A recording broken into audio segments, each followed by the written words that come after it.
Hey, what's going on, Ram fans? I have my Week 11 power rankings, racking and stacking the top teams in the NFL heading into Week 11.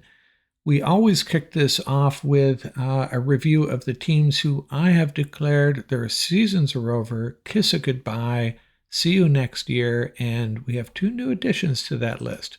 Who was already on that list? Well, we had the Cleveland Browns, the New Orleans Saints, the Las Vegas Raiders, the New England Patriots, Carolina Panthers, New York Giants, Jacksonville Jaguars, and the Tennessee Titans. And two new additions. They were on the brink last week and they took the full plunge. They are done for this year.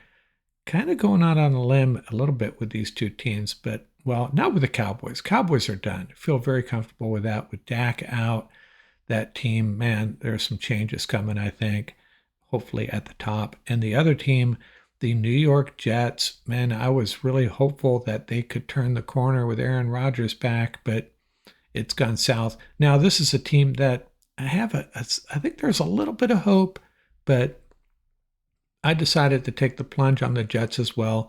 They are done. See you next year. And let's talk about my green room. Who are the teams just outside my top 12?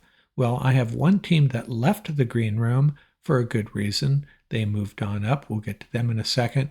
And I had two teams that moved out of the green room, the Bears and the Rams. And the Bears, maybe I should have done it last week. Maybe I did do it last week. I don't think I did. But the Bears are out of the green room, nowhere close to moving back into the top 12. They need to win a few games. And this is another team in total disarray. Locker room issues, coaching issues. They fire their offensive coordinator, Shane Waldron, former Rams and Seahawks coach. So they're going backwards. And the Rams, I'd love to keep them in the green room, but I'm trying to reserve some credibility here, preserve some credibility. And to do that, I am moving the Rams out of the green room.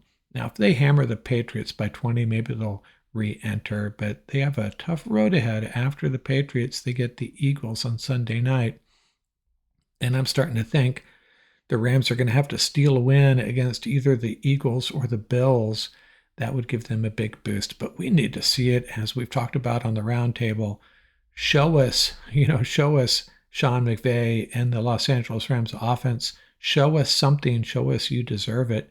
One full game from start to finish of offensive efficiency and productivity, red zone efficiency.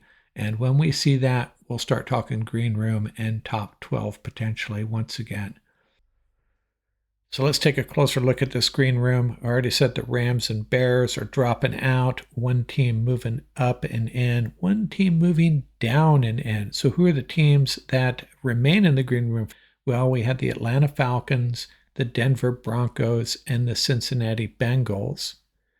And we had one team dropping out of the top 12, the Green Bay Packers. Green Bay Packers, they are on their bye week, and they're dropping out essentially to make room for another team. And we had one team moving out of no man's land into the green room, and that would be the Miami Dolphins, 3-6. But this is a pretty good football team, pretty dangerous team. And they're going to, do they have playoff hopes? Probably not at this point, but I think they're worthy of the green room. And we have obviously one team moving up and out of the green room into the top 12. We'll get to that in a second. So let's work our way up from number 12 to number 1. My number 12 team, the Washington Commanders, dropped another 3 spots, and I really thought they'd take care of the Steelers. Couldn't get it done. Very close game, though, but at home, losing to a Steeler team that I don't think is really ready for prime time, but their record, it's just amazing how they just continue to find ways to win games. But the Commanders dropped from 9 to 12. And also dropping one spot, the Chargers, nice and easy home win over the Titans. And this drop is really due to just making room for other teams that maybe outplayed them a little bit, in my opinion. Really have a lot of respect for what Harbaugh and the Chargers are getting done, though. Kind of doing it old school ways. But hey, sometimes maybe that's something the Rams should look at doing.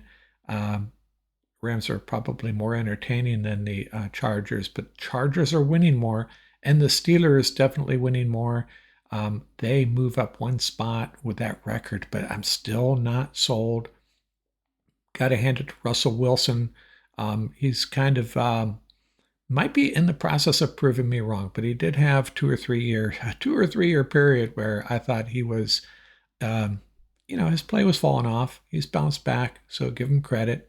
My number 9 team, the biggest riser of the week, out of the green room all the way to number 9, the Arizona Cardinals. They have beat the Chargers and Dolphins, and then they hammered the Bears and the Jets.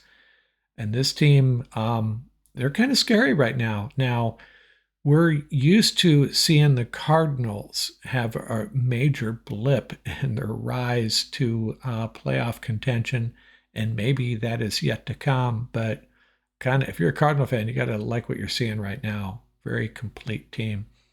And my number 8 team dropping 2 spots, the Houston Texans. They've lost 2 straight now. And yeah, they were my Super Bowl pick. Not feeling as good about that right now as I was 2 or 3 weeks ago, but they'll bounce back. And rising one spot, the Minnesota Vikings kind of getting back on track. 4 field goals for the win, though. So that was a little surprising on the road. You go on the road to play an AFC team. That's a little bit of a travel bit from Minnesota to Florida. So cut them a little slack, but they do actually rise one spot based on the 2 straight wins. Another team that climbed one spot, the San Francisco 49ers. They get McCaffrey back and was more productive receiving than he was running. Jake Moody almost flushed that game away, but he made the game winner against Tampa Bay, another a West Coast team that had to fly across the country. So you can expect a little bit of uneven performance and uneven behavior on the sidelines as well, right, Depot? So some strange stuff going on with the 49ers. Ricky Pearsall did have a long touchdown, so 49ers fans have to be happy about that, at least making his presence known with Brandon Ayuk out for the year. So that's a good thing for them. The Ravens holding steady at number 5. They had that Thursday night win, very fortunate Thursday night win. They got some benefits of a call there late, and maybe Joe Burrow should have got some calls as well, but Ravens got the win.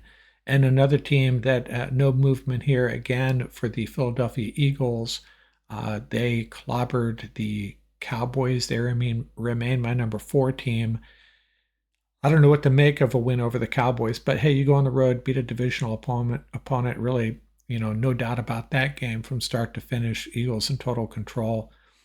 And dropping one spot, yes, dropping one spot. Hard to believe the undefeated Kansas City Chiefs dropped a spot in my power rankings to number 3 from number 2. It took them a blocked field goal to beat the Broncos at home. So let that settle in for a second. Do they look like the number 1 team in the NFL right now? I say no, but I still think, they get to the playoffs, obviously be the team to beat. But I just don't think this is their year from what I have seen and what I have read. Prove me wrong, Kansas City. And moving up one spot, flipping spots with the Chiefs is my new number 2 team, the Buffalo Bills. Solid road win against a worthy opponent. So Josh Allen playing lights out. It's going to be a real challenge for the Rams when they hook up with the Bills. So Bills are my number 2 team, my number 1 team in the AFC, because my number 1 team overall is the NFC North leading Detroit Lions, 8-1. Jared Goff, that performance had a lot of us reminiscing about his time with the Rams, but I think he's getting unfairly assessed for this performance, given that one of his 5 interceptions, one of them a late Hail Mary at the end of the first half. There was a game when he was with the Rams where he had 2 Hail Marys intercepted late in the fourth quarter. They tried one on fourth down, got the ball back, tried again. Both resulted in interceptions. And I would make the argument, one of my sports pet peeves here, you shouldn't get dinged for an interception on a Hail Mary at the end of a game. It just skews the stats. That is in your quarterback rank ratings. Is that assessed the same? Is that weighted the same as a first quarter interception you throw at your own 12-yard line, right? If you make a bad read, bad pass, throw a pick six even. That compared to a Hail Mary at the end of the first half, come on, really a meaningless interception and I'll stand by that. And he also had a tip pass. Offensive lineman tips the pass, ball pops way in the air, and the Texans grab it. And there was another one where he got hit as he was throwing the ball, if I remember correctly. Not a good game by Jared Goff, obviously, probably his worst game this year. But let's not slam him too hard. And then they come back and win that game, and it was pretty impressive to come back and beat the Texans on the road. So gotta give kudos to the entire Detroit Lions team for finding a way to beat the Texans in a game that they just had mistake after mistake after mistake, digging themselves a hole, and then they come back and win. So they are my number one team, and I feel very comfortable telling you that the Detroit Lions and the Buffalo Bills belong above the Chiefs in the power rankings right now. I'll defend that. Someone want to have it. If you have an issue with that, share it in the comments, and we'll talk Lions, Bills, Chiefs, the proper pecking order for clearly the three best teams in the NFL right now. We all can disagree on the order, but that's how I'm rolling. Lions, Bills, Chiefs, 1, 2, 3, and my Week 11 power rankings. Thanks a lot. Out here.